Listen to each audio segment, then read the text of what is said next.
The couples who split up get trapped in blame. Right. Which is exactly why he says don't to her. And exactly why he says to his son it's no one's fault. He knows he could go down that path. Sure. He would lose his family.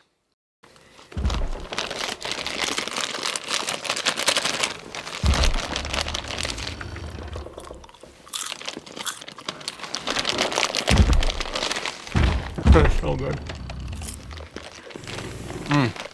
Jono, it's called A Quiet Place.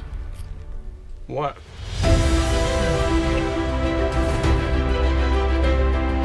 Hello and welcome to Cinema Therapy. I'm Alan Seawright, professional filmmaker.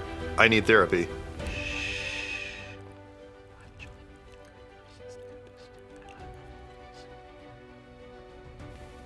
Today we're talking about A Quiet Place.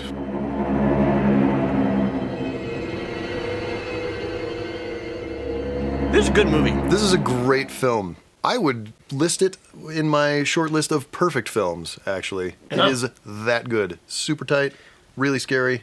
Who knew John Krasinski had this in him? Right? Is there anything that guy can't do? He is very talented. And for a long time, he was just Jim. Like, we all just kind of saw him as Jim. Yeah, like, he's just like this cute, funny guy. Michael! Yeah, and we're like, he's great. He's great at that. And I'll be honest, I always thought, like, he peaked with The Office, and that was a good run for him. And he married Mary Poppins, practically perfect in every way. Off we go. Yeah, no, he peaked with marrying Emily Blunt, let's be honest. If John Krasinski That was were the here, best accomplishment he's had. If he were here, he would say the same thing. And how's your wife, the beautiful Emily Blunt? We Fantastic. love Emily. Fantastic. That reaction means I married up, and don't I know it? All of us were just completely blown away by this. And as a couples counselor, we don't have enough healthy marriage movies. Right. And what we especially don't have enough of is healthy marriage gore movies. There are very few of those. It's a small subgenre. If this is any indication, there should be a lot more of them. I mean, it's PG-13 gore, but it's still intense. It's gnarly. If you haven't seen it, there are monsters on planet Earth who've taken over, and they track you through sound. So a family is trying to deal with the grief of the loss of their son and trying to stay alive and stay quiet so they don't get... Yeah. And we're mostly just going to be talking about the relationship between... Do we ever even learn their names? Mm-mm. John Krasinski's character and Emily Blunt's character. No. Married couple, that they're playing a married couple. Here we go. It's good acting. They're playing themselves, but deaf. They're not deaf. Well, their daughter's quiet. deaf. Their daughter's deaf. I'm stupid. Let's just make movie go now. Damn straight. So she's pregnant. That's where that's from. Yeah. I love that they have chemistry when they're silent. And this is a perfect movie for us to actually do commentary We over. can just talk right over all we're of not it. stepping on anyone's dialogue. Stepping on anybody's dialogue.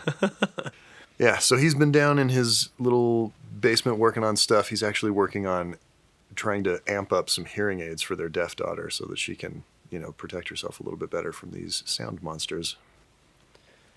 And this is just one example of the thousands of beautiful, amazing sound design. Come a little bit closer.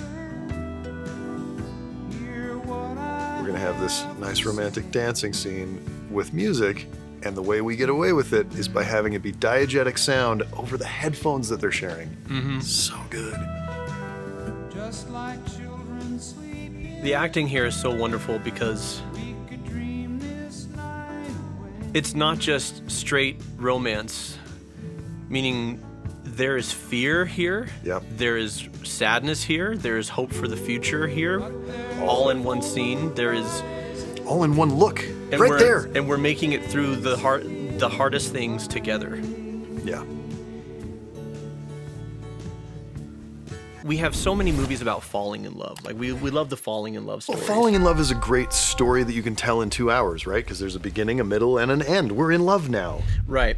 And that's great, but it's much harder to tell the ongoing story of what are the travails of love up and down because you don't get this out of it. You have this. Well, and and it's that's hard why to do. that's why for me the best love stories aren't in romantic movies. Because romantic movies are focused on the romance, and so we have to create some drama, and she's marrying the wrong guy, and we've got to stop the wedding, and he's a jerk, but now he's changed, and all these tropes, because if that's the focus of the story, we've got to create stuff. Yeah.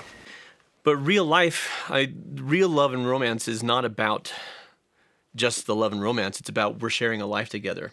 And so stories and films that are about something else, but have a love story in the middle of it. Like I think of like Cinderella Man. It's kind of obscure. It didn't do big business, but Russell Crowe, Depression era boxer, Renee Zellweger, their family is starving during the Great Depression. Like love stories like that really, really speak to me.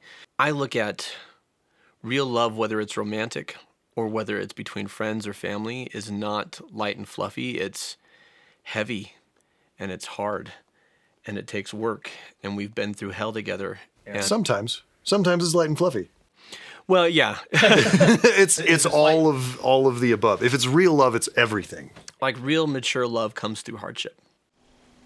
So he's been trying over and over to get a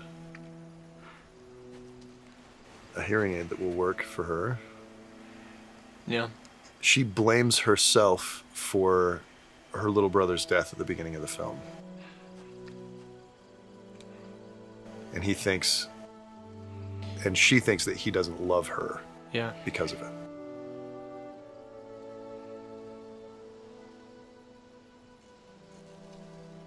But until she can hear, she's not going to be able to hear the creatures coming, so he's trying to help her.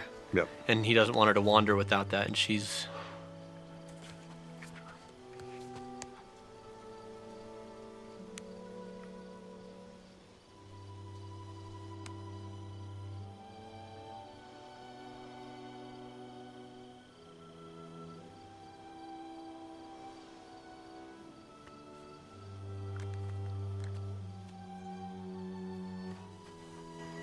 So we knew this from his time during The Office, but then it was comedic.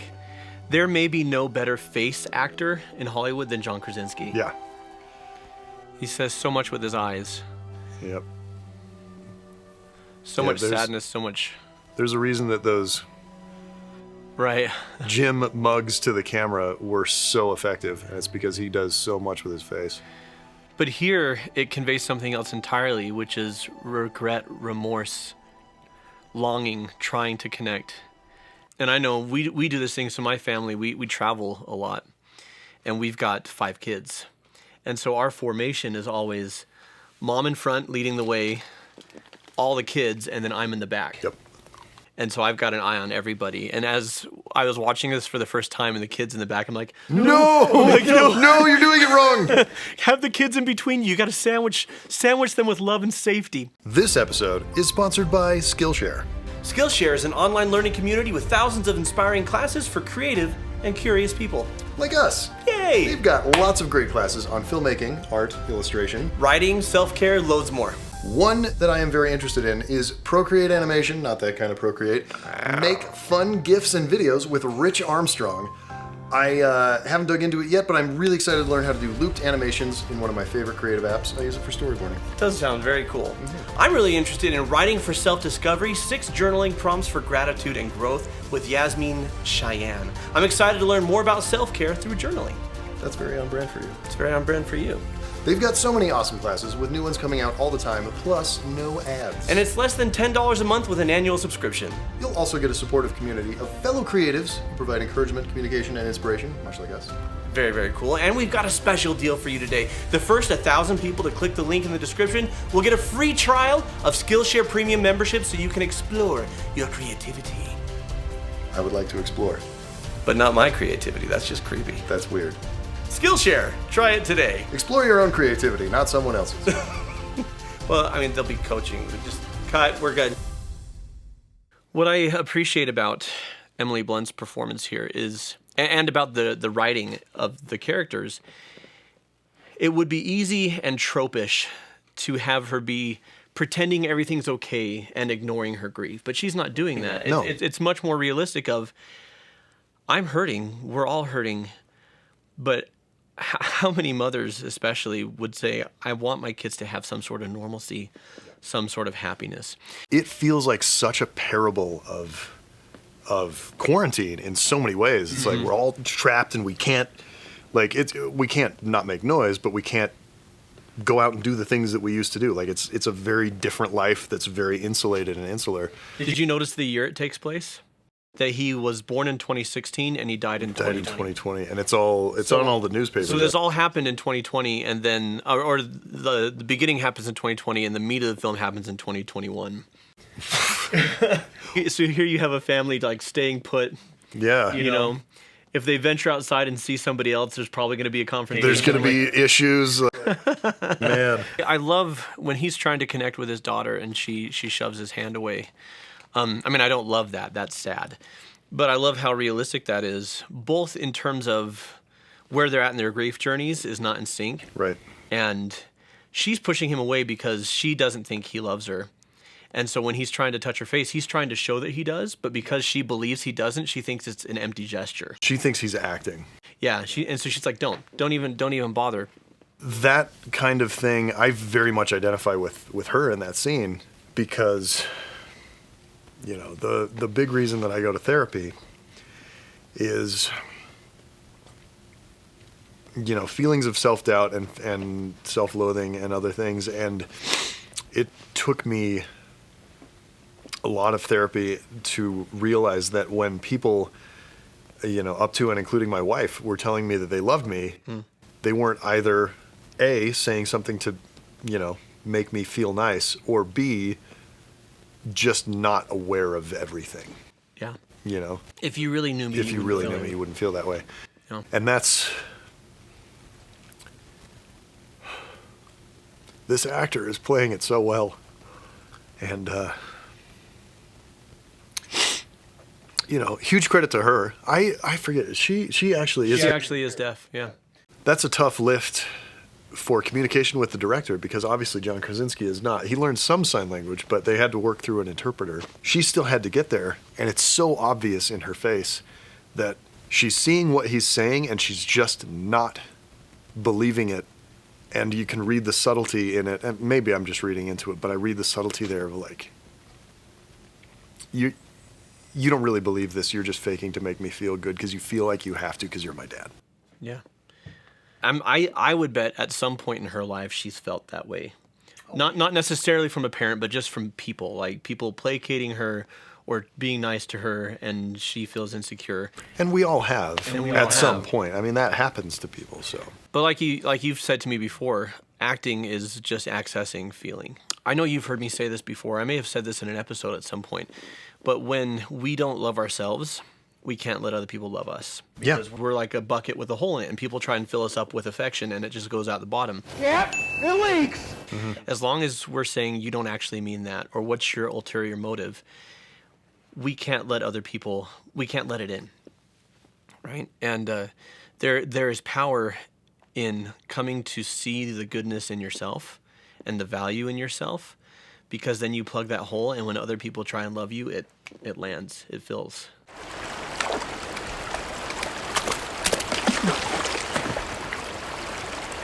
A little slice of life. So this, again, getting back to our quarantine conversation, this feels so much like my kids aren't this afraid of COVID because COVID is not as scary as these alien monsters. But, you know, now that things are starting to open up again and we're, you know, getting vaccinated and figuring things out like this, these conversations of like, what's safe, what's not, how can we go places? This is just another day at the office, basically. Yeah. Which is terrifying.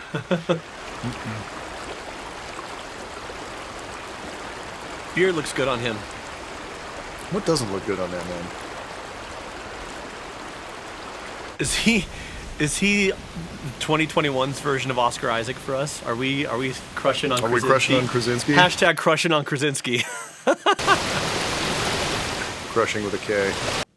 There's so many films about messed up families. Yeah. Right? Or families that like start in a really bad place and arrive in a good place. And this family has tragedy. They've got issues they're working through. There's disconnect there, but there's also a lot of healthy connection, healthy functioning, healthy parenting and marriage. And more of this, please. All of you wonderful people, we want you to find a way to let John Krasinski and Emily Blunt know how much this movie means to us. Mm-hmm. And we want both of them, or at least one of them, but if we can get both, we want them to guest when we talk about A Quiet Place 2. Part 2. Yeah, at them like crazy. On their ats. Did I do that right? You did. Speaking of socials. Okay. We have them at therapy_cinema on Twitter and Instagram, or r/cinema_therapy on Reddit to make it confusing. And it seems like a fairly recent trend. There are so many good horror movies with strong messaging. Yeah. We watched The Invisible Man, the 2020 version of The Invisible Man. Check it out here. Plug. We are going to do an episode on Get Out, which has A, the strongest messaging, and B, some of the best horror I've seen in years. In the comments, who should we have on as a guest for Get Out? Yeah. We want to find somebody that can tell that side of the story, because we can tell the white privilege horror side of the story, but that's only half of what that film is. Do you blame her for what happened? So, no surprise, in a film called A Quiet Place, the sound design plays such a huge role in this movie, and the mix is really interesting. No. So, normally when you mix, you would have the water and the dialogue. And the dialogue would sit way above the water. Yeah. So that you could hear the dialogue clearly. And in this, it's kind of inverted. You strain to hear the dialogue. Yeah. And it's so effective. And strain just enough, because you can still hear the dialogue. Oh, it's still there and it's clear and you can hear it, but you do have to strain to hear it. It's just good filmmaking. Her son's bed. Yeah, this is the son they lost. And so much of the film has been about their survival, and this is about their grief. All of their family. Fault. It's no one's fault. I love that they have all the characters like All of them grief grieving. in this one moment. Well, and all of the cuts inform what was previously said or what was previously shown. Yeah. It's just You still love her, right? so good. Of course I do.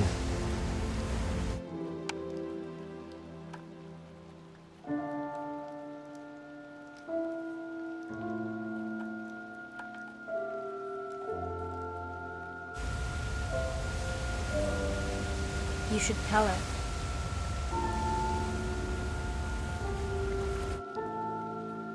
There's only a few lines of dialogue in that conversation, and every line lands with such power. And tells you so much. When he says, you still love her, right? And he looks at him like, he's like, of course I do.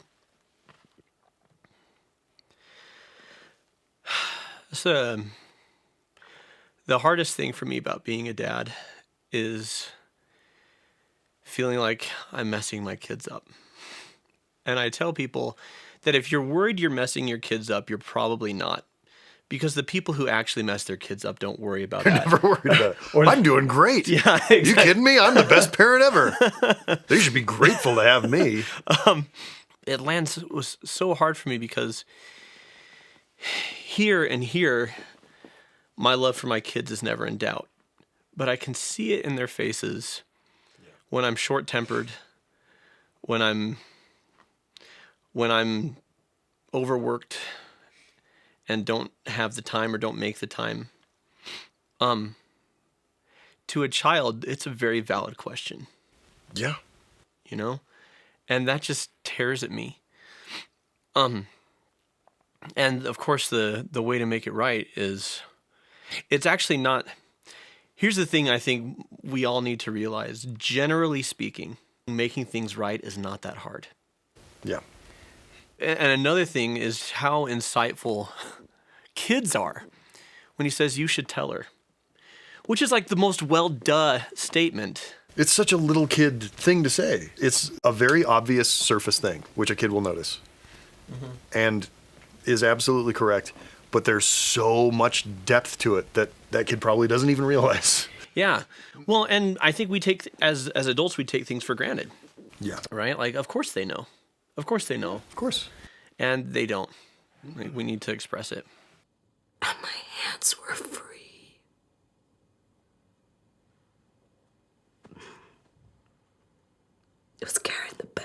my ads were free. You have to stop. So I could have carried him. I should have carried him.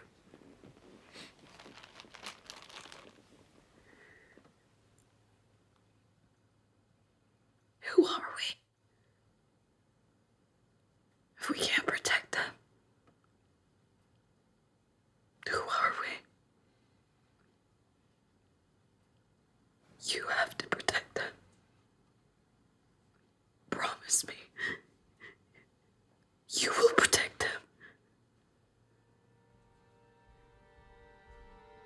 I've never lost a child. That is my single greatest fear in life. When I say I haven't lost a child, I've definitely You haven't permanently lost a child. I've definitely lost a child. I've never lost a child. I know couples who have. I've worked with couples who have. It's not something I wish on anybody. What is the purpose of guilt? Guilt, to be healthy, needs to be directed at a behavior that you chose that you can change.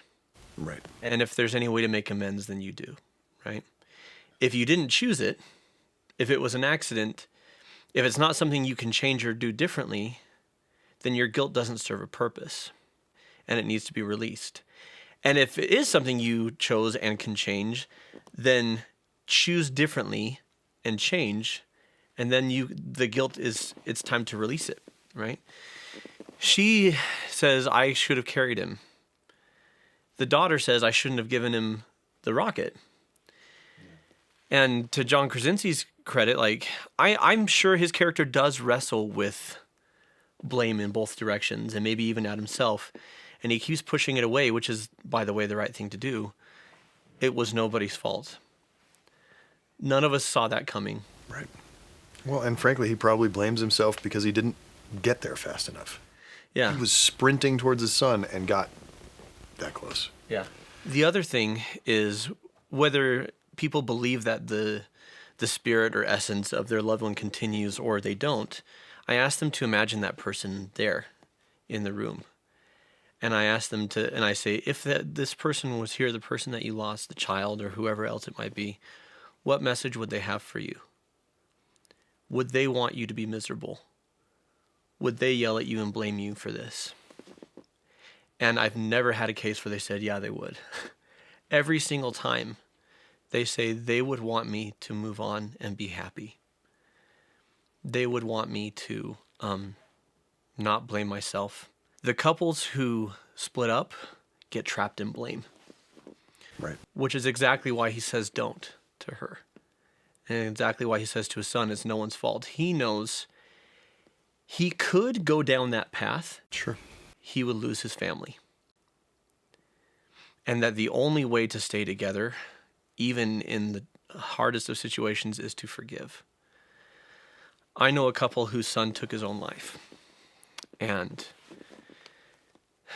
the wrestle is self-blame and blaming the other person for that happening. Right. And the lesson that they're learning is we have to be united. We have to forgive one another. We have to recognize that if our son were here, he would forgive us. And he would take ownership for, look, guys, I made a choice. This was my choice to make. And that is the only way these relationships heal. And if we get stuck in blame, they don't heal. And sometimes it's not even blame. Sometimes it's, I need a fresh start because being with you is too much of a reminder of that. And I respect that, you know. I don't think that's necessarily a choice for everybody. For some people, staying together and it is the better play. But for other people, they need to start fresh, and yeah, that's okay. Oh, damn, you picked this one? I haven't cried enough yet.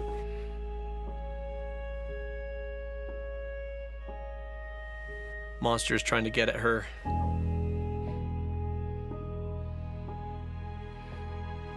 It's already injured him. Yeah. She's watching on the monitors.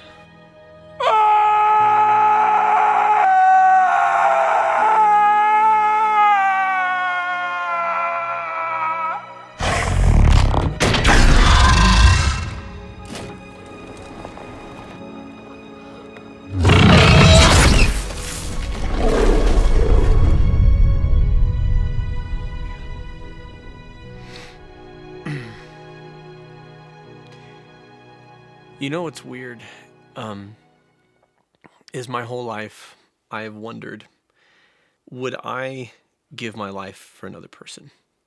Because I kind of like being alive. There's still some stuff I want to do. And the honest answer is, I think if it were a stranger, I would have to weigh my kids being fatherless, my wife being widowed. Situationally and things like that, there's a lot. That goes There's into a it. lot that you would think about. But something that I know to my core, and I'm sure you're the same way. If it were my kids, wouldn't even think about it. Immediately. Damn it, Jim! I think this is a beautiful film, which is not something I would expect to say about a horror movie. You don't expect this from that. Yeah, and I think that's why this resonates. I want to see more horror films that are beautiful. Because the world is horrific, the world is scary, but love is beautiful, family is beautiful, sacrifice is beautiful, soldiering on is beautiful. And we can use horror and thriller to drive that home better than almost any other genre, frankly. Yeah. Yeah, this hits for me just as hard or harder. And maybe this is just my bias as, a genre fan. I love sci-fi, I love fantasy, I love horror movies. So maybe that's why this hits harder for me. But this hits harder for me than just about any family drama that I've ever seen. And not that those aren't good films. I've seen plenty of films that are exceptional family dramas. And this one just twists the knife, man. Yeah.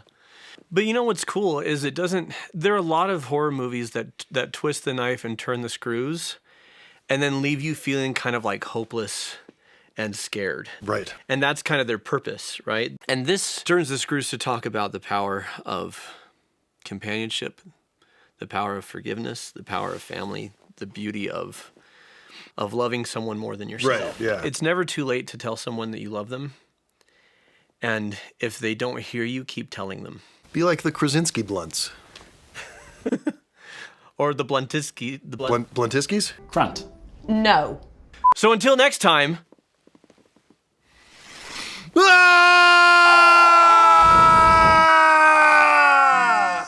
And Watch movies. How red in the face am I right now? pretty good. Very red? Good stuff. I'm quite Scottish.